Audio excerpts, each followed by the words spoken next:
Mereka bilang, diam adalah emas. Tapi bagi saya, diam adalah cara terbaik untuk menyusun strategi kehancuran yang paling rapi. Selamat datang di Rumah Cerita.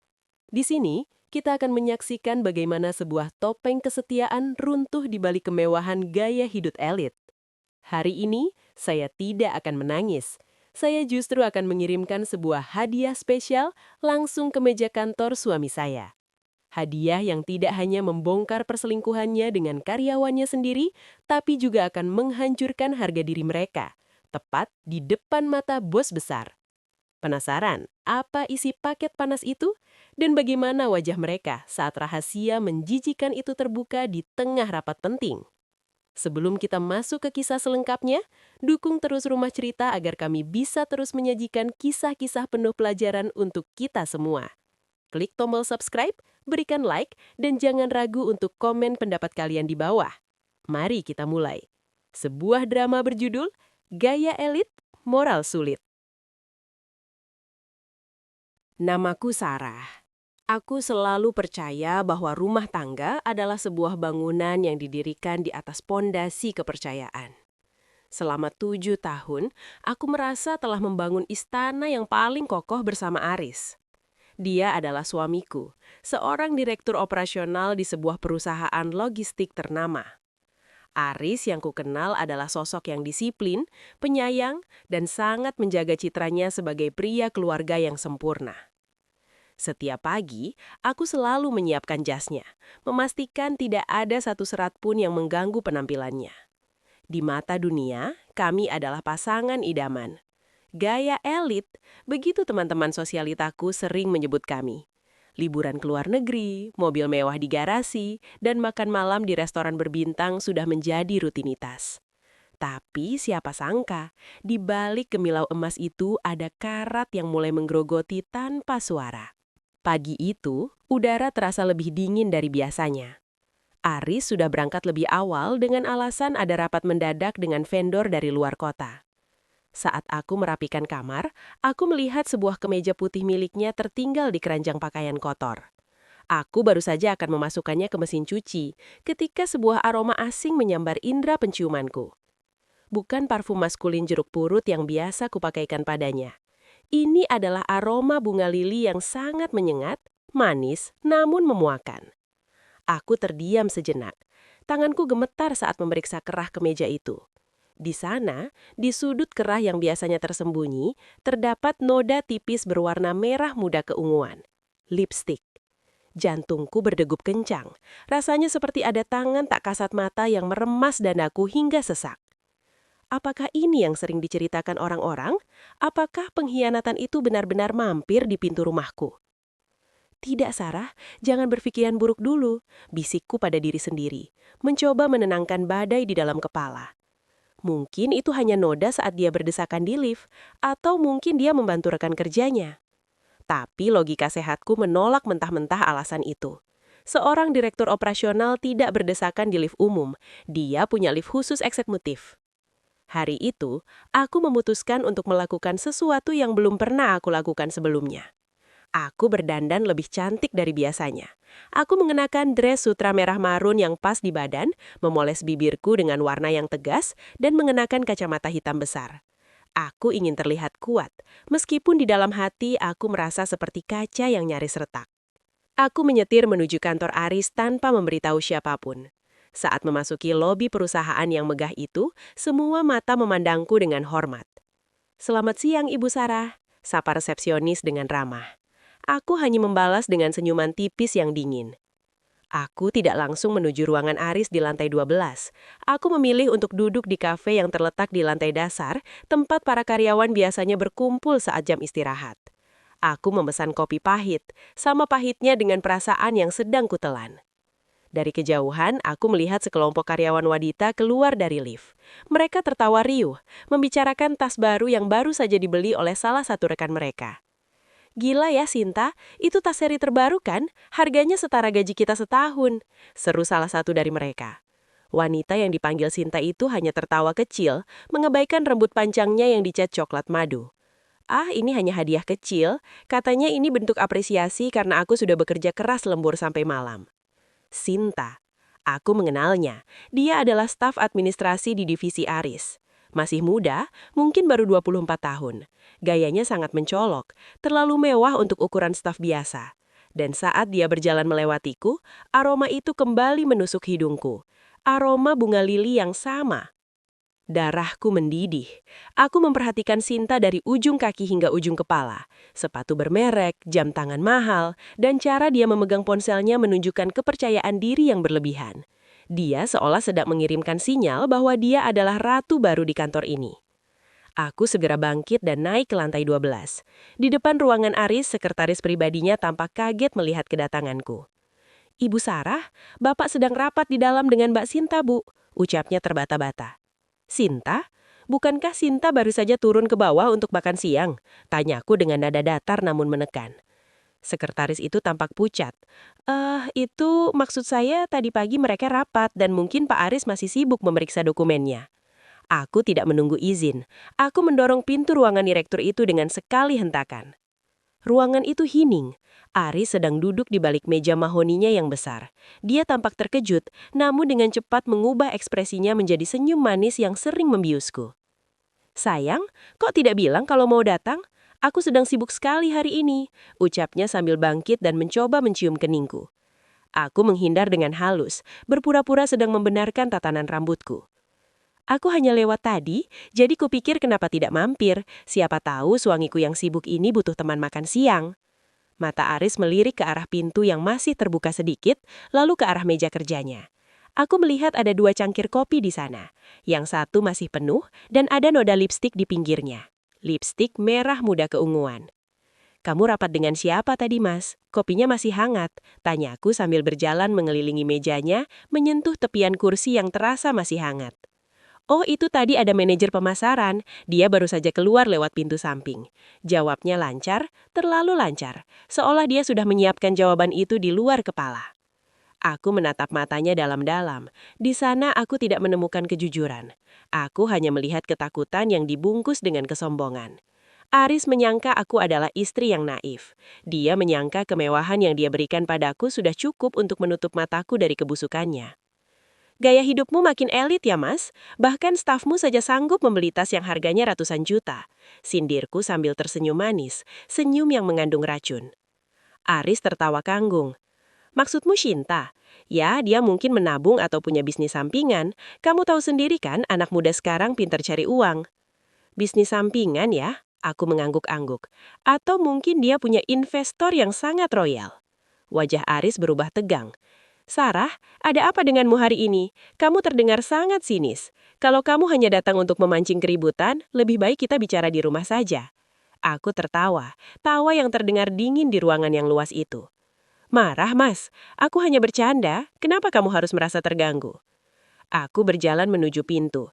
Namun sebelum keluar, aku berbalik dan berkata, "Oh ya, Mas, aku menemukan noda lipstik di kemejamu pagi ini. Lain kali beritahu staf administrasimu untuk lebih hati-hati. Tidak semua orang sebodoh yang kalian kira." Aku menutup pintu dengan tenang, meninggalkan Aris yang terpaku di kursinya. Saat aku berjalan menyusuri lorong kantor itu, aku tidak menangis. Air mataku sudah mengering sejak aku mencium aroma bunga lili itu di rumah. Di dalam lift, aku melihat bayanganku di mirror. Aku bukan lagi Sarah yang hanya bisa memasak dan menghabiskan uang suami. Aku adalah Sarah yang baru saja mendeklarasikan perang. Jika mereka ingin bermain di panggung yang megah dengan gaya elit, maka aku akan menjadi sutradaranya. Aku akan membiarkan mereka merasa menang untuk sesaat. Aku akan membiarkan mereka berpesta di atas pengkhianatanku. Karena ketika saatnya tiba, aku akan mengirimkan sebuah kado yang akan membuat moral sulit mereka terpampang nyata di depan semua orang. Permainan baru saja bermulai, Aris, dan di akhir cerita nanti, hanya ada satu orang yang berdiri tegak. Dan itu adalah aku. Keluar dari ruangan Aris, dadaku terasa terbakar. Namun, wajahku tetap tenang, sedingin es. Aku tahu, kemarahan yang meledak-ledak hanya akan membuatku terlihat lemah. Di dunia mereka, dunia yang mementingkan citra dan harga diri, aku harus bermain dengan lebih cantik. Aku tidak langsung pulang. Alih-alih menuju parkiran, aku berbelok ke arah pantry karyawan di lantai yang sama. Aku tahu, Jam segini adalah waktu bagi para stas untuk mengambil kopi sore. Dan benar saja, di sana aku melihatnya lagi. Shinta. Dia sedang berdiri membelakangiku, bersandar pada meja pantry sambil memainkan ponsel mahalnya. iPhone keluaran terbaru yang bahkan belum masuk resmi ke Indonesia. Ia tertawa kecil melihat layar ponselnya, sesekali merapikan rambut coklat madunya yang berkilau. Bagusnya ponselnya Shinta, sepertinya bonus bulan ini sangat besar. Ucapku pelan, namun tajam saat aku berdiri tepat di belakangnya. Shinta tersentak. Ia hampir menjatuhkan ponselnya dan segera berbalik. Wajahnya yang semula penuh tawa berubah menjadi pucat pasi selama beberapa detik, sebelum kemudian ia memaksakan sebuah senyum yang menurutku sangat menjijikan. Ibu Sarah, kaget saya, Bu. Iya Bu, ini hasil menabung sudah lama. Jawabnya terbata-bata, mencoba menyembunyikan ponsel itu ke balik saku rok pendeknya yang sangat tidak pantas untuk standar kantor ini. Aku berjalan mendekat, memperkecil jarak di antara kami. Aku sengaja menggunakan parfum yang lebih elegan, lebih mahal, seolah ingin menegaskan siapa ratu yang sebenarnya di sini. Menabung. Luar biasa. Staf administrasi zaman sekarang sangat hebat dalam mengelola keuangan ya. Bisa beli tas ratusan juta dan ponsel puluhan juta. Apa ada tips khusus? Mungkin suamiku, Pak Aris, yang mengajarimu cara berinvestasi? Mata Shinta bergetar. Ia mencoba mencari celah untuk membela diri, tapi lidahnya seolah keluh. Pak Aris hanya atasan yang baik. Beliau sangat mengapresiasi kerja keras karyawan. Oh, kerja keras. Aku mengangguk pelan, sembari mengambil sebuah cangkir kosong. Kerja keras sampai lembur di hotel? Atau kerja keras sampai meninggalkan bekas lipstik di kerah baju atasan? Hening. Suasana di pantry itu mendadak mencekam. Beberapa karyawan lain yang baru ingin masuk langsung mengurungkan niat dan berbalik arah saat melihat ketegangan ini. Shinta mulai mendapatkan kembali keberaniannya. Ia menegakkan bahu, mencoba menatapku dengan tatapan menantang yang disamarkan. Saya tidak mengerti maksud ibu. Kalau ibu punya masalah pribadi dengan Pak Aris, sebaiknya jangan bawa-bawa karyawan seperti saya. Aku tertawa kecil, tawa yang sangat pendek dan menghina. Shinta, kamu masih sangat muda. Kamu pikir kecantikanmu itu adalah kartu as yang bisa membawamu ke puncak. Tapi ingat, di gedung ini namaku tertulis sebagai istri pemilik saham. Satu kata dariku, dan gaya elitmu ini akan berubah menjadi nasib sulit dalam sekejap. Aku tidak sengaja menunggu jawabannya. Aku menuangkan air panas ke cangkirku, hanya untuk membuangnya kembali ke wastafel. Sebuah simbol bahwa aku bisa membuangnya kapan saja aku mau. Aku berjalan keluar pantry, meninggalkan Shinta yang gemetar karena marah dan takut. Namun, targetku hari ini bukan hanya dia. Aku butuh bukti yang lebih konkret, sesuatu yang tidak bisa dibantah oleh Aris dengan alasan rekan kerja. Aku menghubungi seorang teman lama, seorang detektif swasta yang biasa menangani kasus-kasus kotor di kalangan pejabat. Bayu, aku butuh bantuanmu. Pantau suamiku dan satu stafnya bernama Shinta. Aku mau foto, rekaman suara, dan semua mutasi rekening tersembunyi yang mereka punya. Jangan sampai mereka sadar. Malamnya di rumah, suasana terasa sangat dingin, meskipun pemanas ruangan menyala. Aris pulang terlambat lagi. Saat dia masuk ke kamar, aku sedang duduk di meja riasan, perlahan menghapus riasan wajahku. Kamu belum tidur, Sarah? Tanya Aris sambil melonggarkan dasinya.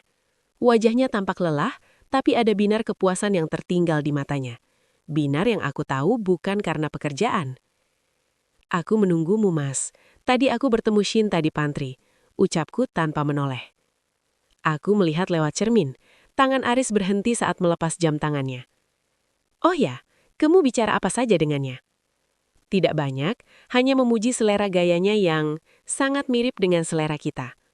Omong-omong, jam tanganmu itu sudah lama ya, Mas? Bagaimana kalau aku belikan yang baru sebagai hadiah prestasi kerjamu? Aris tampak lega, mengira aku tidak lagi curiga. Boleh saja sayang, apapun yang kamu pilihkan pasti bagus. Aku tersenyum tipis ke arah cermin. Dia tidak tahu bahwa jam tangan yang akan aku belikan bukan sekedar aksesoris. Di dalamnya aku sudah meminta Bayu untuk memasang alat pelacak dan penyadap suara paling canggih yang pernah ada. Beberapa hari kemudian, paket itu datang. sebuah jam tangan mewah edisi terbatas. Aku memakaikannya ke pergelangan tangan Aris dengan sangat lembut, seolah-olah aku adalah istri yang paling mencintainya di dunia ini. Ganteng sekali, pujiku sambil mengecup pipinya. Jangan pernah dilepas ya mas, agar aku selalu merasa dekat denganmu saat kamu sedang sibuk di kantor. Pasti sayang, terima kasih ya, jawab Aris, lalu bergegas pergi dengan rasa bangga. Begitu mobilnya hilang dari pandangan, aku segera membuka laptop di ruang kerja pribadiku. Aku memakai earphone dan mulai mengaktifkan sinyal penyadap itu. Awalnya hanya suara bising jalanan, lalu suara pintu mobil tertutup. Tak lama kemudian, suara yang paling kuhindari terdengar jelas di telingaku. Mas, jambarinya bagus sekali. Istrimu yang kasih? Itu suara Shinta, manja dan menggelikan. Iya, dia sedang berusaha mengambil hatiku lagi. Biarkan saja, yang penting dia tidak curiga kalau kita mau liburan ke Bali minggu depan. Jawab suara Aris, suara yang biasanya terdengar bijak, kini terdengar sangat pengecut. Tapi nanti kalau dia tanya kamu kemana, jawab apa? Gampang, aku bilang ada audit di kantor cabang. Dia itu tipe istri penurut yang mudah dibohongi. Shinta, selama uang belanja lancar dan barang merek terus datang, dia tidak akan banyak tanya. Dia terlalu sayang pada statusnya sebagai istri direktur untuk mempermasalahkan hal kecil seperti ini. Mendengar itu tanganku mengepal hingga kuku-kukunya memutih. Istri penurut, mudah dibohongi. Aris benar-benar meremehkanku. Dia pikir aku hanya boneka pajangan yang takut kehilangan kemewahan. Dia tidak tahu bahwa harta yang dia banggakan itu sebagian besar adalah hasil dari koneksi keluargaku. Aku terus mendengarkan. Mereka mulai membicarakan tentang rencana Shinta untuk meminta posisi manajer di departemen baru. Mereka tertawa, merencanakan masa depan di atas penderitaanku. Mas, aku mau pesta ulang tahunku nanti dirayakan di aula kantor. Aku mau tunjukkan ke semua orang kalau aku adalah kesayanganmu. Rengek Shinta. Apapun untukmu, Gantik. Nanti kita atur skenarionya agar terlihat seperti acara penghargaan karyawan terbaik. Aku melepas earphone-ku. Nafasku memburu tapi otakku mulai bekerja dengan sangat cepat. Sebuah rencana besar mulai terbentuk di kepalaku. Pesta di aula kantor ya? Ide bagus, gumamku pada ruangan yang kosong. Jika mereka ingin sebuah panggung besar untuk merayakan pengkhianatan mereka, maka aku akan memberikan panggung yang paling megah. Aku akan memastikan seluruh petinggi kantor, termasuk bos besar yang sangat menjunjung tinggi moralitas, hadir di sana. Aku akan mengirimkan sebuah kado yang isinya bukan hanya bukti pengkhianatan, tapi juga bukti korupsi kecil-kecilan yang dilakukan Aris untuk membiayai gaya hidup Shinta. Nikmatilah masa-masa elitmu sekarang, karena minggu depan aku sendiri yang akan mengantarkanmu ke pintu keluar dengan cara yang paling memalukan.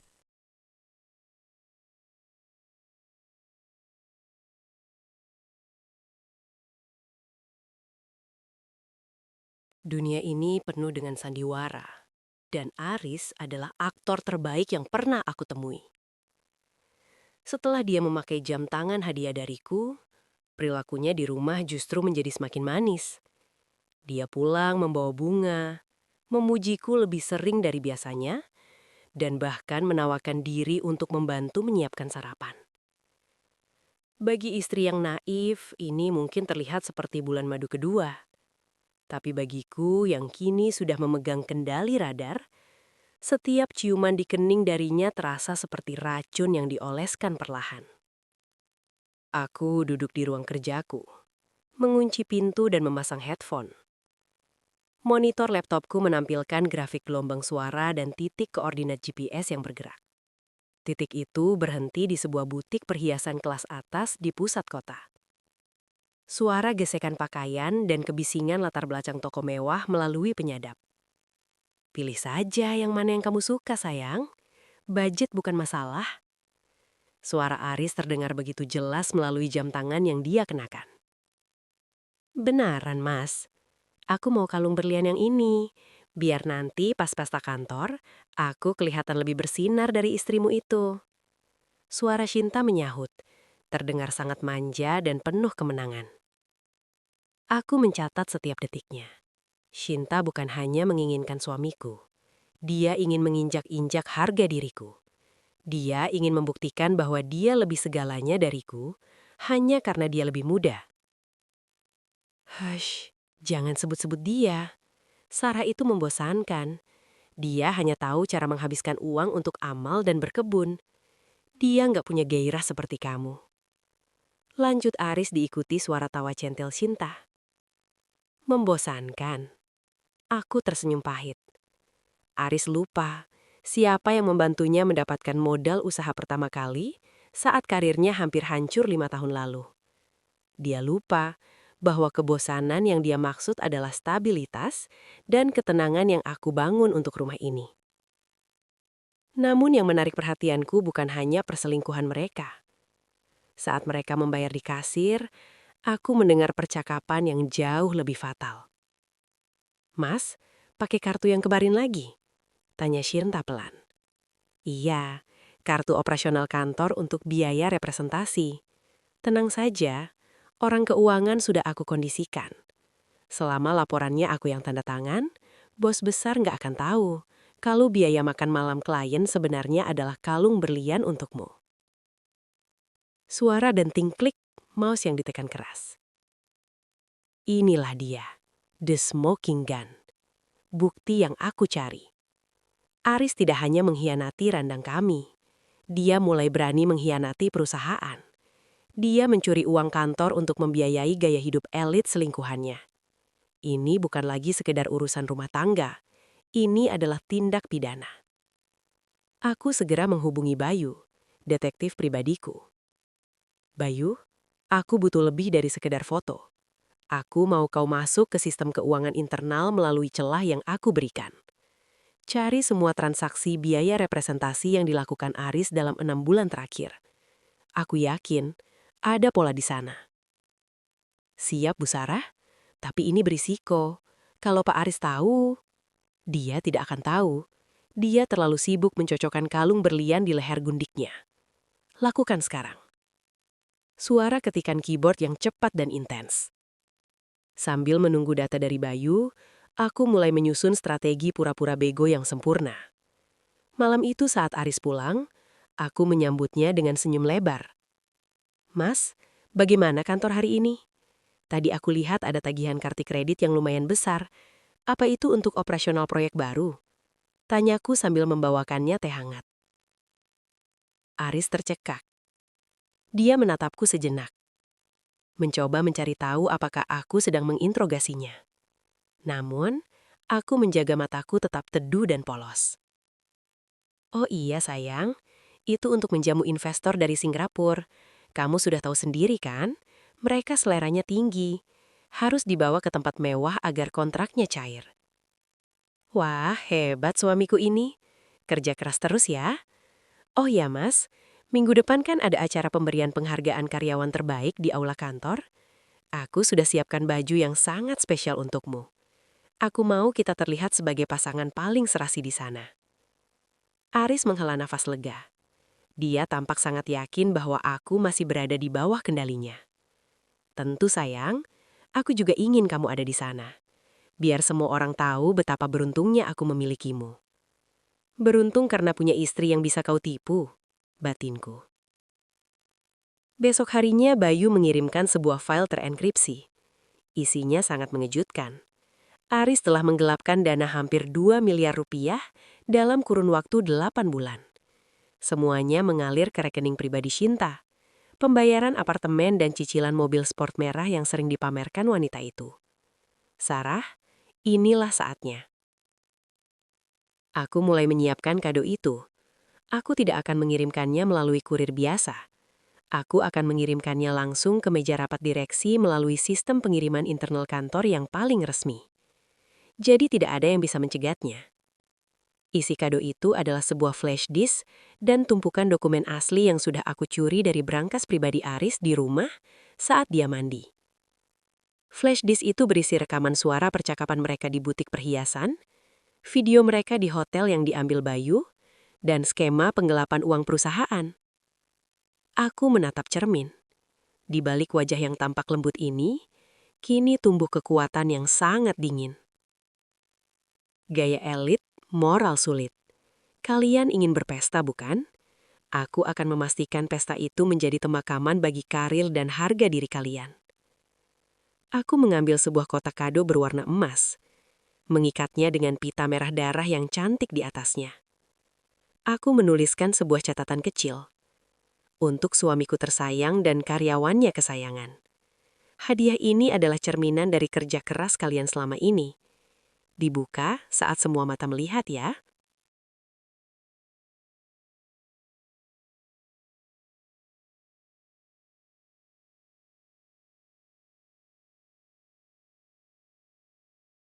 Mas, ini dasi baru untuk acara minggu depan.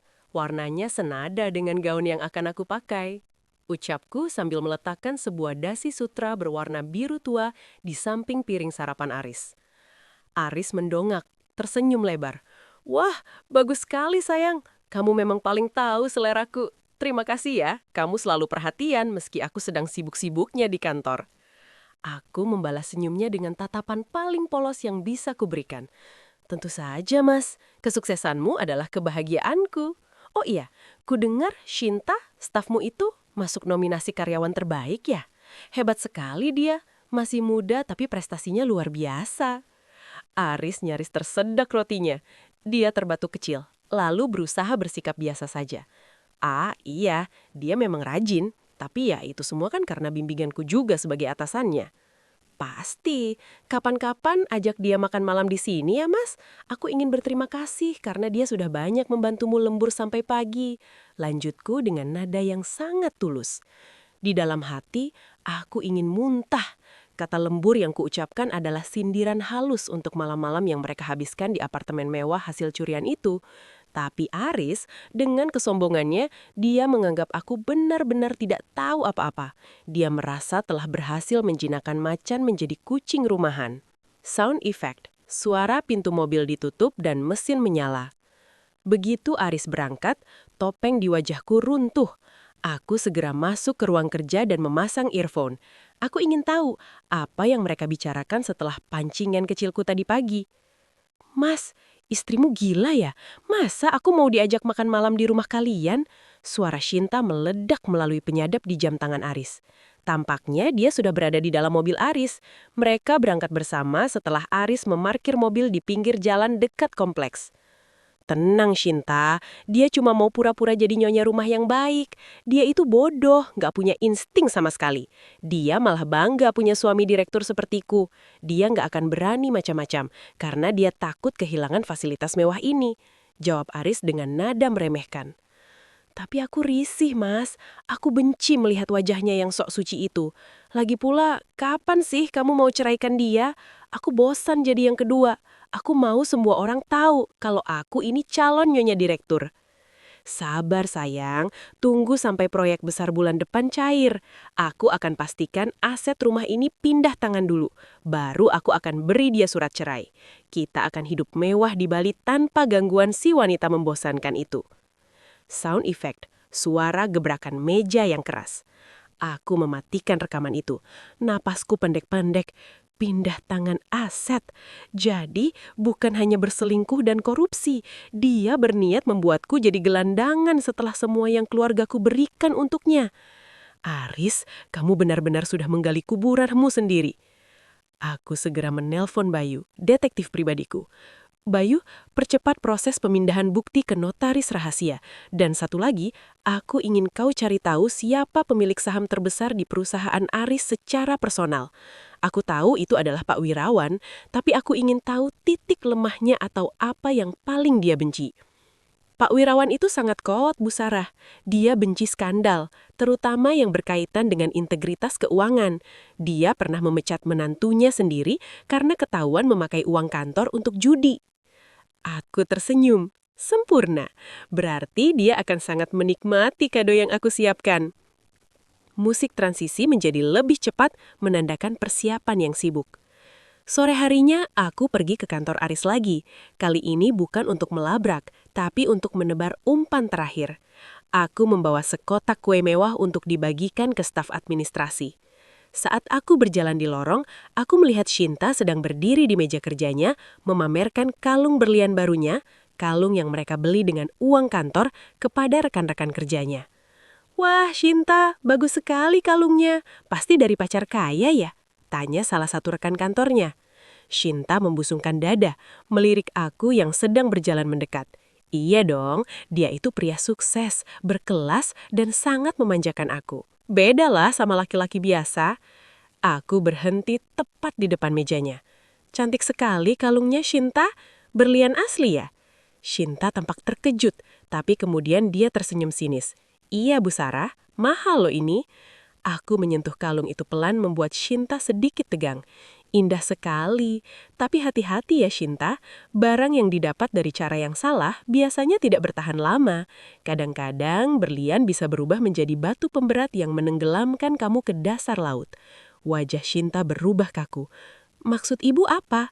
Aku hanya tersenyum manis lalu membagikan kotak kue di tangannya. Oh, tidak ada maksud apa-apa, hanya nasihat dari orang tua. Oh iya, jangan lupa ya, di acara minggu depan, pakailah kalung ini. Aku ingin bos besar melihat betapa berprestasinya karyawan di sini. Aku berbalik dan berjalan pergi dengan anggun. Aku bisa merasakan tatapan tajam Shinta di punggungku, tapi aku tidak peduli. Malam itu, aku menyiapkan paket terakhir. Di dalamnya ada salinan mutasi rekening yang menunjukkan bahwa setiap rupiah yang dipakai untuk membeli perhiasan Shinta berasal dari kas perusahaan. Aku juga menyertakan foto-foto mereka saat bermesraan di parkiran apartemen itu. Aku menatap kalender. 3 hari lagi. 3 hari lagi panggung sandiwara ini akan ditutup dengan jeritan mereka.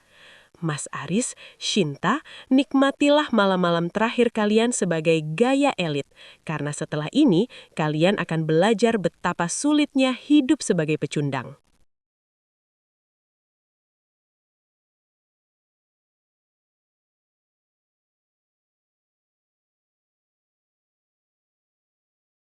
Pagi itu, rumah terasa sangat sepi. Namun di dalam kepalaku, sebuah orkestra pembalasan dendam sedang memainkan simfoni terakhirnya. Di atas meja kerja, tumpukan dokumen sudah tertata rapi. Foto-foto eksklusif hasil tangkapan Bayu, salinan mutasi rekening operasional kantor yang dicuri Aris, hingga rekaman suara yang sudah kupindahkan ke dalam sebuah flash disk berwarna merah menyala. Ini bukan sekedar bukti, ini adalah bom waktu. Gumamku sambil memasukkan semuanya ke dalam sebuah kotak kayu eksklusif yang dilapisi kain beludur hitam. Aku ingin kotak ini terlihat seperti kado dari relasi bisnis penting. Aku membungkusnya dengan kertas kado berwarna emas metalik dan mengikatnya dengan pita satin hitam yang elegan. Tak lupa, aku menyemprotkan sedikit parfum bunga lili. Parfum yang sama dengan milik Sinta, di atas pitanya. Sebuah teror psikologis kecil sebelum mereka melihat isinya. Aku tidak bisa mengirimkan ini sendiri. Aku butuh kurir yang tidak akan dicurigai. Aku menghubungi layanan kurir VIP yang biasa digunakan untuk pengiriman dokumen rahasia antar direksi. Kirimkan paket ini ke Gedung Geraha Logistik, lantai 12. Tujukan langsung kepada Dewan Direksi. Perhatian Bapak Wirawan. Pastikan paket ini sampai tepat pukul 10 pagi besok saat rapat koordinasi bulanan dimulai. Instruksiku kepada petugas kurir lewat telepon. Besok adalah hari di mana seluruh petinggi perusahaan berkumpul. Hari di mana Aris berencana memamerkan prestasinya di depan Pak Wirawan, sang bos besar yang dikenal sangat benci dengan ketidakjujuran. Di kantor, lantai 12. Di kantor, suasana sedang sibuk bingung dan berisik dengan telepon berdering dan langkah kaki yang sibuk. Aris berjalan menyusuri lorong dengan sangat percaya diri. Ia mengenakan jam tangan pemberianku. Tidak tahu bahwa benda itu sedang mengirimkan setiap koordinat dan suaranya langsung ke laptopku. Ia masuk ke ruangan Sinta yang kini mulai berani bersikap seperti nyonya besar. Besok adalah hari besar kita, Sinta, bisik Aris sambil bersandar di meja kerja Sinta. Setelah rapat besok, posisimu sebagai manajer baru akan diumumkan. Tidak akan ada yang berani meremehkanmu lagi. Sinta tersenyum manja. Ia mengelus kalung berliannya. Aku sudah tidak sabar, Mas. Aku bosan melihat wajah istri sahmu itu yang selalu merasa paling berkuasa. Setelah ini, aku ingin kita merayakannya di apartemen baru ya. Tentu sayang, apapun untukmu. Biarkan Sarah tetap dalam mimpinya. Ia pikir aku sedang sibuk mengurus investor, padahal aku sedang membangun istana untuk kita. Aris tertawa pelan. Suara tawanya terdengar begitu sombong melalui earphone-ku. Aku yang mendengarkan dari rumah hanya bisa tersenyum dingin. Tertawalah sepuasmu, Aris, karena besok suara tawamu akan berubah menjadi isak tangis. Malam hari sebelum hari H, suara rintik hujan di luar jendela, musik melankolis yang tenang namun gelap. Aris pulang lebih cepat malam itu. Ia membawakan sebotol anggur mahal. Untuk istriku yang paling sabar, Mas, ucapnya sambil mengecup pipiku. Aku merasa jijik, namun aku harus tetap memainkan peran ini. Terima kasih, Mas. Kamu sangat manis. Oh ya, besok aku juga akan ke kantor, kan? Aku ingin melihatmu memberikan presentasi terbaik di depan Pak Wirawan. Aris sempat terdiam. Ia tampak sedikit ragu. Sebenarnya besok itu rapat internal yang sangat teknis, Sarah. Mungkin kamu akan bosan.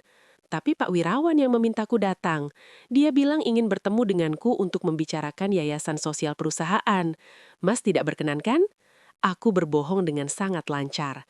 Aku tahu Aris tidak akan berani mengecek ke Pak Wirawan, karena dia sangat segan pada pria tua itu. Oh, kalau begitu, baiklah, kita berangkat bersama. Tidak, Mas. Aku ada urusan sebentar ke butik. Aku akan langsung menyusul ke ruang rapat jam 10 tepat. Aris mengangguk, merasa rencana perselingkuhannya masih aman, karena dia pikir aku hanya akan fokus pada urusan yayasan. Hari H, pukul 9.45 pagi.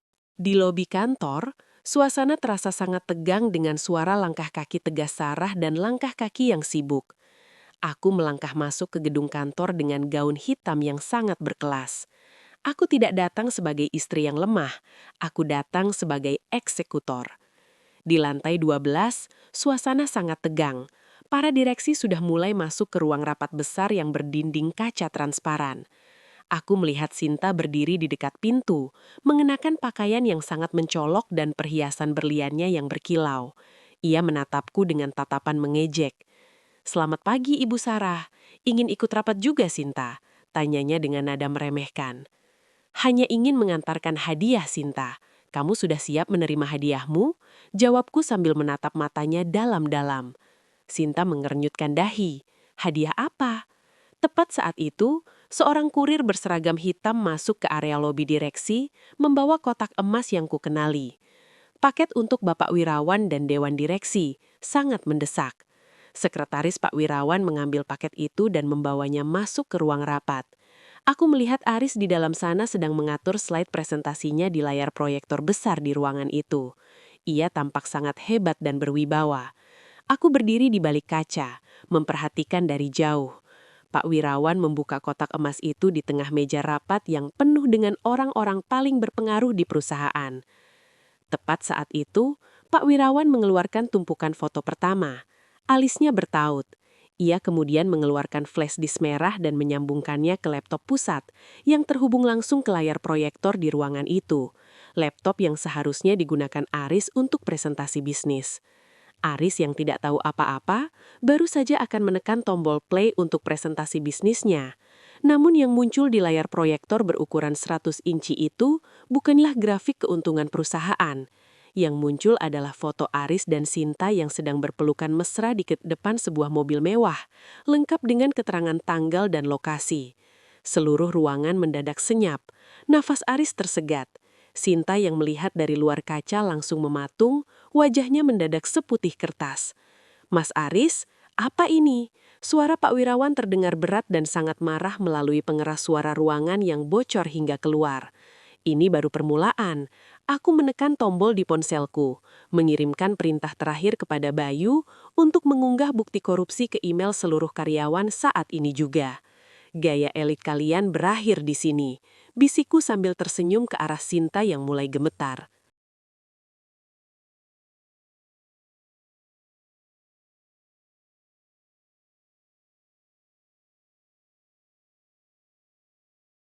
Keheningan di dalam ruang rapat itu begitu mencekam, hingga suara embusan napas pun terdengar seperti ancaman. Aris masih berdiri mematung di samping layar proyektor. Wajahnya yang tadi memancarkan otoritas, kini berubah menjadi pucat pasi, seperti mayat yang dipaksa berdiri. Di layar raksasa itu, foto dirinya sedang mengecup kening Shinta di dalam mobil sport merah terpampang nyata. Bukan hanya satu, tapi serangkaian foto yang menunjukkan kemesraan mereka di berbagai tempat mewah. Mas Aris, bisa jelaskan apa maksud dari presentasi ini? Suara Pak Wirawan terdengar rendah, namun setiap katanya seperti hantaman palu hakim yang berat. Aris mencoba bersuara, tapi tenggorokannya seolah terkunci. Itu, Pak, itu salah paham, itu editan. Ada yang mencoba memfitnah saya. Klik. Pak Wirawan tidak membalas. Ia menekan tombol play pada file audio yang ada di flash disk merah itu. Speaker ruangan yang tadinya hanya mengeluarkan suara sunyi, kini menggelegar dengan suara Aris yang sangat jernih. Tenang saja, Shinta. Orang keuangan sudah aku kondisikan. Selama laporannya aku yang tanda tangan, bos besar nggak akan tahu kalau biaya makan malam klien sebenarnya adalah kalung berlian untukmu. Suara itu bergema ke seluruh penjuru ruangan, bahkan terdengar sampai ke selasar luar tempat para karyawan mulai berkumpul karena penasaran. Shinta, yang berdiri tak jauh dariku, tampak lemas. Ia menyandarkan tubuhnya ke dinding, napasnya tersenggal-senggal. Aku melangkah masuk ke dalam ruang rapat. Semua mata tertuju padaku. Aku berjalan dengan tenang. Wajahku menunjukkan kesedihan yang sudah kupersiapkan. Sebuah akting balasan untuk sang aktor ulung. Sarah, sayang, ini tidak seperti yang kamu dengar. Ini konspirasi. Aris menghampiriku, mencoba memegang tanganku dengan tangan yang gemetar hebat. Aku menarik tanganku pelan, menatapnya dengan mata yang mulai berkaca-kaca. Cukup, Mas. Aku datang ke sini karena aku percaya padamu. Aku membawa kado ini karena kurir bilang ini dari relasi bisnismu. Tapi apa ini? Jadi selama ini kalung berlian yang dipakai stafmu itu dibeli dengan uang kantor. Dan kamu bilang aku istri yang membosankan. Sarah, dengarkan aku dulu. Tidak, Aris. Pak Wirawan menggebrak meja hingga cangkir kopi di atasnya berdenting keras. Duduk kamu, dan panggil wanita bernama Shinta itu masuk ke sini sekarang juga.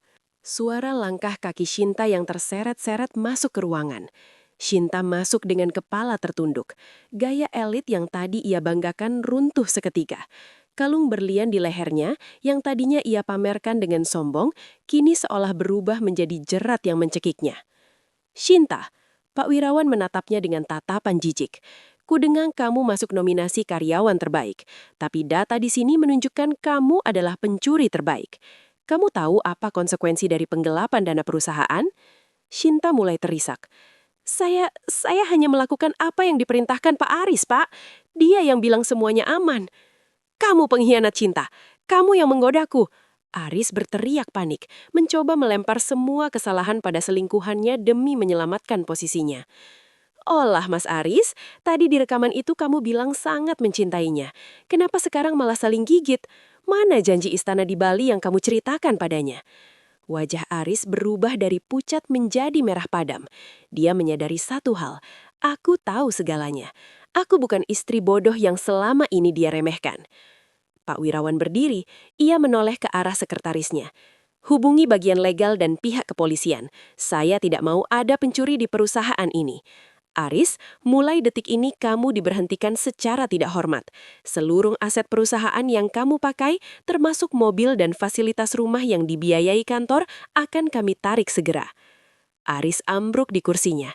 Dia kehilangan segalanya dalam waktu kurang dari 15 menit. Karir yang dia bangun bertahun-tahun, reputasi yang dia jaga dengan sombong, kini hancur berkeping-keping. Aku mendekat ke arah Shinta yang masih terisak-isak. Aku berbisik tepat di telinganya. Ingat kataku tadi, berlian bisa jadi batu pemberat yang menenggelamkanmu. Selamat menikmati dasar laut. Shinta. Lalu aku berbalik menatap Aris. Mas, aku sudah menyiapkan surat cerai di rumah. Kamu tidak perlu repot-repot memindahkan aset rumah ke namamu, karena rumah itu sudah kembali atas nama ibuku sejak kemarin. Kamu pergi dari rumah itu hanya dengan baju yang melekat di badanmu. Aku berjalan keluar dari ruang rapat itu. Dengan kepala tegak, di lorongnya para karyawan memberikan jalan, menatapku dengan campuran rasa hormat dan takut. Di belakangku, aku bisa mendengar suara teriakan histeris Shinta dan suara bentakan Pak Wirawan. Di dalam lift, aku menarik napas panjang. Udara terasa begitu segar. Beban yang selama ini menghimpit dadaku seolah menguap. Panggungnya sudah selesai, Aris. Sekarang mari kita lihat bagaimana cara kalian bertahan hidup dengan moral sulit itu.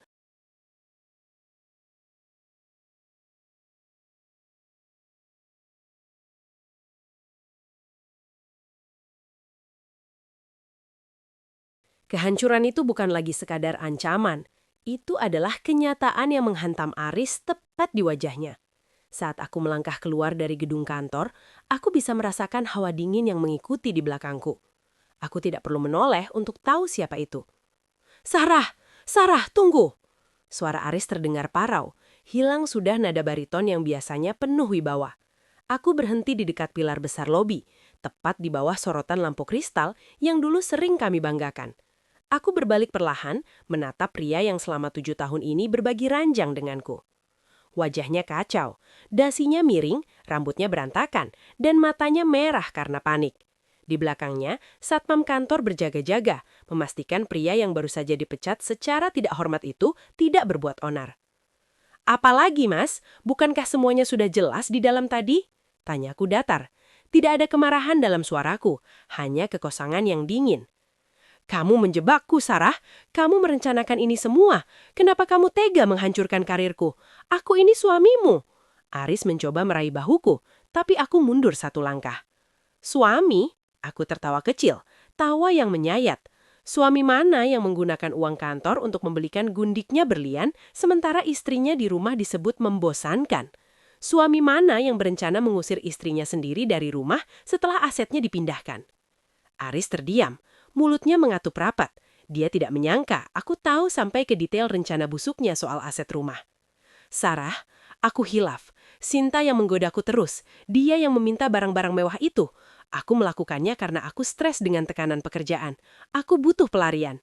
Aris mulai menggunakan senjata terakhirnya, memelas. Ia jatuh berlutut di lantai marmer dingin lobi. Beberapa karyawan yang lewat mulai berbisik-bisik. Sang direktur operasional yang sombong kini bersujud di kaki istrinya. "Tolong Sarah, cabut laporan itu. Kalau polisi turun tangan, aku akan dipenjara. Karirku tamat. Siapa yang akan menjagaku kalau aku dipenjara? Pikirkan nama baik keluarga kita." Aku membungkuk sedikit, menyejajarkan wajahnya dengan wajahnya yang penuh air mata buaya. "Nama baik keluarga sudah kamu injak-injak saat kamu pertama kali menyentuh Sinta di belakangku, Aris. Dan soal siapa yang menjagaku, aku sudah cukup dewasa untuk menjaga diriku sendiri dan menjaga harta peninggalan orang tuaku dari pencuri seperti kamu." Aku berdiri tegak kembali. Polisi sudah dalam perjalanan ke sini. Dan soal Sinta, dia sedang diinterogasi oleh tim legal. Sepertinya dia tidak akan melindungimu, Mas. Dia baru saja bilang bahwa semua ide penggelapan dana itu murni darimu. "Wanita sialan itu," umpat Aris sambil memukul lantai. "Itulah mereka. Saat senang, mereka berbagi tawa di atas penderitaanku. Saat badai datang, mereka saling lempar ke dalam api. Moral mereka memang semusil yang kubayangkan." Suara sirine polisi yang terdengar sayup-sayup dari kejauhan semakin lama semakin keras. "Itu jemputanmu, Mas," ucapku tenang. Tiba-tiba, dari arah lift, Sinta berlari keluar dengan pengawalan 2 staf keamanan. Ia melihat Aris yang bersimpuh dan aku yang berdiri tenang. Sinta tampak seperti orang kesurupan. Wajah cantiknya kini sembab dan penuh kebencian. "Ini semua gara-gara kamu, Aris. Kamu bilang istrimu bodoh. Kamu bilang dia tidak akan tahu. Sekarang aku kehilangan pekerjaan, aku akan dipenjara, dan semua barangku disita," teriak Sinta sambil mencoba menyerang Aris. Satpam segera menahannya. Suasana lobi menjadi ricuh. Inilah bom yang sesungguhnya meledak. Bukan hanya menghancurkan reputasi, tapi menghancurkan hubungan gelap mereka yang rapuh. Aku berjalan menuju mobilku yang sudah menunggu di depan lobi. Sebelum masuk, aku menoleh sekali lagi ke arah mereka berdua yang sedang dikepung polisi dan security. "Gaya elit kalian memang mengagumkan, tapi kalian lupa satu hal. Rumah yang dibangun di atas pasir akan runtuh saat badai datang. Dan kalian baru saja diterjang tsunami." Suara pintu mobil tertutup rapat, suara mesin mobil mewah meluncur pergi. Di dalam mobil, aku menyandarkan kepala. Aku merasa telah, tapi anehnya, aku merasa sangat ringan. Ponselku bergetar. Sebuah pesan dari Pak Wirawan masuk. "Sarah, saya minta maaf atas apa yang menimpamu. Audit akan terus berjalan. Hak-hak pribadimu atas saham perusahaan yang diberikan ayahmu akan tetap aman. Mari bicarakan ini saat suasana lebih tenang." Aku menyumung tipis. Ternyata kebaikan yang kutanam selama ini pada Pak Wirawan dan yayasan perusahaan membuahkan hasil. Mereka tetap berada di pihakku. Namun drama ini belum benar-benar berakhir. Saat aku sampai di rumah, aku menemukan sebuah kejutan lain. Pintu rumahku terbuka paksa, dan barang-barang di ruang tamu berantakan. Sepertinya ada seseorang yang ingin mencari sesuatu sebelum polisi datang. Apakah Aris punya kaki tangan lain, ataukah Sinta sudah lebih dulu mengirim orang untuk mencuri bukti fisik yang aku simpan? Kalian pikir kalian bisa menang dariku di rumahku sendiri? Gumamku sambil meraih gagang telepon untuk menghubungi Bayu.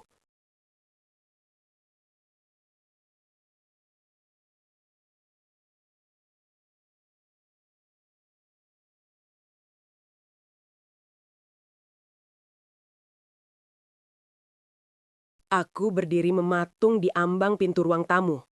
Vas bunga kristal pemberian ibuku hancur berkeping-keping. Lemari kayu jati tempat Aris biasa menyimpan dokumen penting terbuka paksa. Berantakan. Seolah-olah ada badai yang baru saja lewat dan hanya mengincar satu hal. Dokumen. Bayu, kau sudah di mana?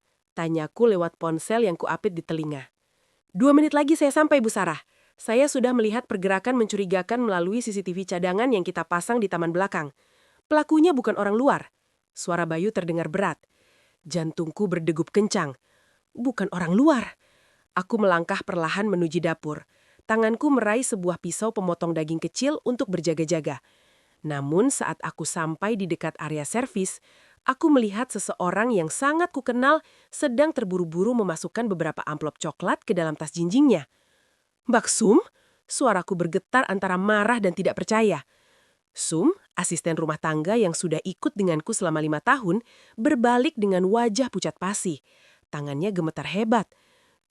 Ibu, ibu sudah pulang. Apa yang kamu lakukan, Sum? Kenapa kamu membongkar lemari Mas Aris? Saya hanya diperintah, Bu. Pak Aris telepon tadi. Katanya saya harus ambil berkas-berkas di bawah laci rahasia sebelum ada orang lain yang datang. Isaknya sambil berlutut. Aku mendekat dan merebut tas itu. Isinya bukan hanya dokumen aset, tapi juga beberapa sertifikat tanah atas nama ibuku yang selama ini kupikir aman di brankas. Aris benar-benar licik. Bahkan di detik-detik kehancurannya, dia masih mencoba mencuri harta keluargaku melalui tangan orang lain.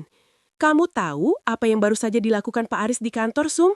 Dia ditangkap polisi karena mencuri uang perusahaan. Dan sekarang, kamu mau jadi anteknya untuk mencuri dariku? Maaf, Bu. Pak Aris menjanjikan uang besar untuk biaya sekolah anakku di desa. Saya terdesak. Aku menghela napas panjang. Pengkhianatan memang menular. Aris tidak hanya merusak komitmen kami, dia merusak integritas orang-orang di sekitarku dengan uang hasil korupsinya. Suara mobil berhenti di depan rumah dengan rem mendadak. Bayu masuk bersama 2 orang pria berbadan tegap. Dengan cepat, mereka mengamankan dokumen-dokumen itu. Bu Sarah, Pak Wilawan ingin bicara lagi. Beliau sudah berada di kantor polisi bersama tim audit. Sepertinya ada temuan baru yang jauh lebih besar dari sekedar kalung berlian, ujar Bayu. 1 jam kemudian, di kantor polisi. Suara bising di kantor polisi, mesin tik dan percakapan samar. Aku melangkah masuk ke ruang pemeriksaan. Di sana, di balik meja besi, Aris duduk dengan tangan terbonggol. Di sudut lain, Shinta tampak sedang menangis histeris, mencoba menjelaskan sesuatu kepada polisi. Pak Wirawan berdiri di sudut ruangan dengan wajah merah padam. Sarah, tolong jelaskan pada mereka. Aku tidak melakukan penggelapan pajak. Itu pasti kesalahan sistem. Teriak Aris saat melihatku. Pak Wirawan melangkah maju, menghalangi pandangan Aris. Sudah cukup, Aris. Tim audit saya baru saja menemukan bahwa kamu menggunakan perusahaan cangkang untuk mengalirkan dana proyek ke rekening Shinta selama 2 tahun. Dan yang paling menjijikkan, kamu memalsukan tanda tangan istrimu sebagai penjamin utang pribadimu ke Lintah Darat. Aku terhenyak. Jadi, rumah yang kutempati saat ini sebenarnya sedang dalam ancaman penyitaan karena utang gelap Aris. Aku berjalan mendekati Aris. Kali ini, tidak ada lagi rasa kasihan. Yang tersisa hanyalah rasa jijik yang amat dalam. Ternyata gaya elit yang kamu pamerkan itu dibangun di atas tumpukan utang dan penipuan ya, Mas? Suaraku dingin, nyaris berbisik. Kamu memakai namaku untuk membiayai kemewahan gundikmu. Kamu benar-benar manusia paling rendah yang pernah kutemui. Sarah, aku bisa jelaskan. Kita bisa bicarakan ini baik-baik. Aku akan kembalikan semuanya. Aris mencoba meraih tanganku, tapi polisi segera menahannya. Aku berpaling ke arah Shinta. Wanita itu kini terlihat sangat berantakan. Riasan wajahnya luntur oleh air mata, dan kalung berliannya sudah disita sebagai barang bukti. Shinta, lihat pria yang kamu puja ini. Dia bahkan tega menipu istrinya sendiri demi memberi kamu kemewahan semu. Apa kamu masih merasa menjadi pemenang sekarang? Shinta hanya bisa menunduk, bahunya terguncang hebat. Dia sadar mimpinya menjadi nyonya direktur telah berubah menjadi mimpi buruk di balik jeru bising. Pak Wirnawan menepuk bahuku. Sarah, jangan khawatir. Pengacara perusahaan akan membantumu membatalkan semua dokumen palsu itu. Kamu adalah korban di sini. Aris tidak akan bisa menyentuhmu atau hartamu. Suara pintu sel besi yang ditutup dengan keras. Aris dan Shinta digiring masuk ke dalam sel sementara. Saat Aris berjalan melewatiku, aku melihat matanya yang penuh kebencian, namun juga ketakutan yang amat luar biasa. Dia telah kehilangan segalanya, jabatan, harta, harga diri, dan wanita yang dia sangka mencintainya. Aku keluar dari kantor polisi, menghirup udara malam yang terasa jauh lebih lega. Namun perjuanganku belum selesai. Masih ada sisa-sisa kehancuran yang harus kubersihkan di rumah. Bayu, panggilku saat kami berjalan menuju parkiran. Pastikan Mbak Sum diproses secara hukum jika tidak mau bekerja sama memberikan informasi tentang siapa saja kaki tangan Aris yang lain. Aku tidak mau ada satu pun tikus yang tertinggal di rumahku. Baik Bu Sarah, apa rencana kita selanjutnya? Aku menatap langit malam dengan senyum tipis. Besok aku akan mengadakan lelang amal. Aku akan menjual semua barang mewah yang pernah diberikan Aris kepadaku. Dan semua hasilnya akan kusumbangkan untuk panti asuhan. Aku ingin membersihkan rumahku dari segala sesuatu yang berbau pengkhianatan.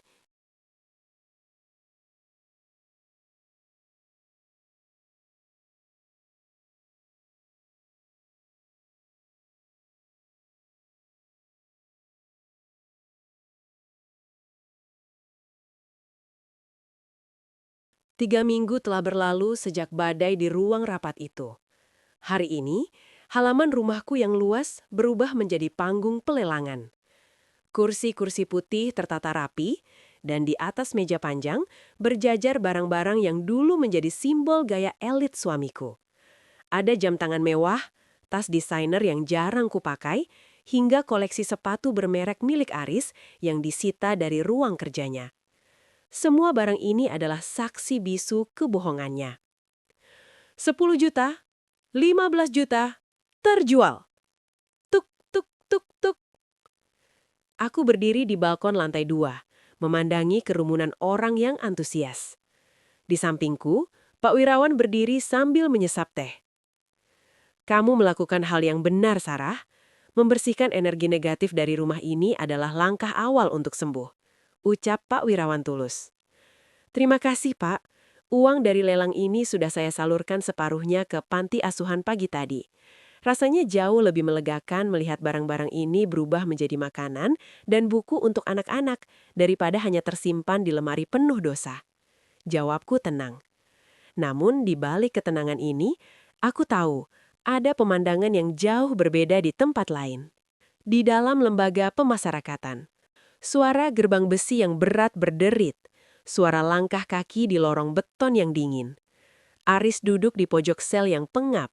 Rambutnya yang dulu selalu rapi dengan pomade mahal, kini tampak berminyak dan kusut. Ia mengenakan seragam oranye yang terasa kasar di kulitnya yang biasa menyentuh kain sutra. Tidak ada lagi kopi panas di pagi hari. Tidak ada lagi AC yang sejuk. Yang ada hanyalah bau keringat dan suara teriakan narapidana lain. "Aris, ada kunjungan untukmu!" teriak petugas penjara. Aris bangkit dengan harapan di matanya. "Sarah? Apakah Sarah datang untuk menjamin penangguhanku?" Gumamnya penuh harap. Namun saat ia sampai di ruang kunjung yang dibatasi kaca tebal, yang ia temui bukanlah aku, melainkan pengacaranya yang membawa tumpukan kertas. "Di mana Sarah?" tanya Aris tidak sabar. "Bu Sarah tidak akan datang, Pak Aris. Beliau sudah menandatangani surat cerai dan pengadilan sudah mengabulkannya secara fair stake. Dan ini adalah tagihan utang dari bank. Karena aset Anda sudah disita perusahaan, pihak bank akan mengejar sisa utang pribadi Anda melalui jalur perdata." Aris lemas. "Lalu, Sinta? Bagaimana kabar Sinta?" "Mbak Sinta dipindahkan ke sel wanita minggu lalu. Kabarnya dia sering terlibat keributan dengan tahanan lain karena sifatnya yang masih merasa seperti nyonya besar. Dia juga menggugat Anda, Pak Aris. Dia mengklaim bahwa Anda yang memaksanya melakukan semua itu." Aris tertawa histeris. Tawa yang terdengar sangat menyedihkan di ruangan yang sunyi itu. "Gaya elit, nasib sulit. Kita benar-benar hancur ya." Di sel wanita, suara tangisan wanita dan keributan kecil di latar belakang. Sinta duduk meringkuk di lantai. Wajahnya yang dulu dipoles riasan mahal, kini tampak kusam. Kulitnya mulai berjerawat karena stres dan air yang tidak bersih. Tidak ada lagi kalung berlian. Yang tersisa hanyalah penyesalan yang terlambat. Rekan satu selnya, seorang wanita bertato yang ditahan karena kasus penipuan, mendekatinya. Nona cantik, masih mau pamer tas mewahmu? Di sini yang berharga itu cuma sabun dan jatah makan, bukan merek tasmu. Sinta hanya bisa menangis sesegukan. Ia teringat bagaimana ia meremehkan Sarah. Ia teringat bagaimana ia merasa telah menang karena bisa merebut suami orang. Ternyata yang ia rebut bukanlah kebahagiaan, melainkan tiket menuju kehancuran. Kembali ke rumah Sarah. Musik yang tenang dan penuh harapan. Acara lelang berakhir dengan sukses. Rumahku kini terasa lebih lapang, lebih terang. Bayu menghampiriku membawa sebuah kotak kecil. Bu Sarah, ini barang terakhir yang tidak laku dilelang karena tidak ada yang tahu nilainya. Ini ditemukan di laci paling bawah meja kerja Mbak Sum, ujar Bayu. Aku membuka kotak itu. Isinya adalah sebuah buku tabungan atas nama anak Mbak Sum dengan saldo yang cukup besar. Tapi ada sepucuk surat di dalamnya. Maafkan saya, Bu Sarah. Pak Aris menyuruh saya memindahkan dokumen. Tapi saya juga mencatat semua nomor rekening rahasia yang pernah dia pakai. Saya simpan ini untuk Ibu. Sebagai jaminan jika Ibu ingin mengebur asetnya yang ada di luar negeri. Aku terdiam. Ternyata bahkan dalam pengkhianatan Sum, ada rasa bersalah yang membuatnya menyimpan senjata terakhir untukku. Simpan ini Bayu. Kita akan serahkan ke tim audit Pak Wirawan. Aku ingin memastikan Aris tidak punya 1 sen pun yang tersisa saat dia keluar dari penjara nanti. Aku berjalan menuju taman belakang, melihat matahari yang mulai terbenam. Perjalanan ini melelahkan, menguras emosi, dan menghancurkan hatiku. Tapi disinilah aku sekarang, berdiri di atas kakiku sendiri, lebih kuat dari sebelumnya. Terima kasih Aris, karena pengkhianatanmu, aku sadar bahwa kekuatanku bukan terletak pada status sebagai istrimu, tapi pada diriku sendiri.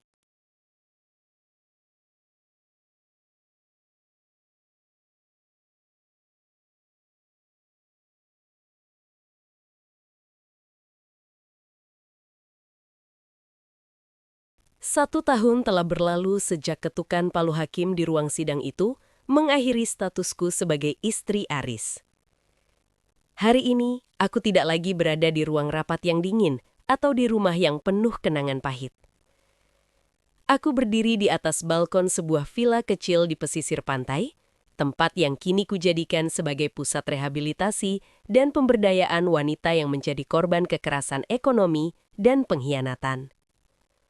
Aku menyesap teh melatiku, memandangi matahari terbit yang membiaskan warna emas di atas samudra. Gaya elit yang dulu kupuja kini terasa begitu dangkal. Di sini, aku menemukan kekayaan yang sesungguhnya, ketenangan jiwa. Di sebuah kota kecil, nasib sang pengkhianat. Di sudut kota yang berbeda, seorang pria dengan pakaian kusam dan wajah yang tampak 10 tahun lebih tua dari usia aslinya, terlihat sedang memikul kardus-kardus berat di sebuah gudang ekspedisi. Itu Aris. Dia baru saja mendapatkan pembebasan bersyarat karena berkelakuan baik, namun dunia luar ternyata jauh lebih kejam daripada penjara. Dengan status mantan narapidana kasus penggelapan, tidak ada perusahaan yang mau meliriknya. Jangankan menjadi direktur, menjadi staf administrasi pun dia ditolak mentah-mentah. Aris menyeka keringat di dahinya dengan tangan yang kini kasar dan pecah-pecah. Jam tangan mewah hadiah dariku sudah lama berpindah tangan untuk membayar pengacara yang gagal membelanya. Kini satu-satunya penunjuk waktu yang dia miliki adalah suara azan dan perutnya yang sering kelaparan. Saat jam istirahat, Aris duduk di pinggir jalan, membuka bungkusan nasi bungkus murah. Matanya tak sengaja menatap sebuah koran bekas yang menjadi alas duduknya. Di sana, ada foto profilku dengan judul besar. Sarah, sang pejuang wanita, mengubah puing pengkhianatan menjadi pondasi harapan. Air mata Aris jatuh menetes di atas kertas koran itu. Dia memiliki segalanya dulu, tapi dia menukarnya dengan kesenangan sesaat yang menghancurkannya. Di tempat lain, penyesalan Shinta. Sementara itu, Shinta yang juga sudah keluar dari penjara, kini bekerja sebagai pelayan di sebuah kedai kopi kecil di pinggiran kota. Tidak ada lagi parfum lili yang mahal, yang ada hanyalah aroma bubuk kopi dan pembersih lantai. Setiap kali ada pelanggan yang datang membawa tas bermerek, Shinta akan menunduk dalam-dalam. Rasa malunya belum hilang. Dia teringat saat dia menyombongkan kalung berlian di depan Sarah, kalung yang ternyata menjadi jeruji besinya sendiri. Dia melihat media sosial melalui ponsel retaknya, melihat akun yayasan milik Sarah yang kini sangat sukses. Shinta ingin sekali mengirimkan pesan, ingin meminta maaf. Namun dia tahu, perbuatannya sudah terlalu jauh. Dia harus menjalani sisa hidupnya dengan bayang-bayang sebagai karyawan yang menghancurkan rumah tangga bosnya sendiri. Kembali ke rumah cerita, kemenangan Sarah. Kembali ke vilaku, Bayu datang membawakan sebuah map. Bu Sarah, audit terakhir dari aset Aris di luar negeri sudah cair. Semuanya sudah masuk ke rekening yayasan. Sesuai permintaan ibu, dana ini akan digunakan untuk membangun sekolah bagi anak-anak kurang mampu. Aku tersenyum dan mengangguk. Terima kasih Bayu, perjalanan kita sudah selesai. Aku berjalan menuju taman di mana para wanita binaanku sedang belajar menjahit dan berwirausaha. Salah satunya adalah Mbak Sum. Ya, aku memberinya kesempatan kedua setelah dia menjalani masa hukuman singkat dan bekerja sama membongkar aset Aris. Dia kini menjadi kepala bagian rumah tangga di yayasanku.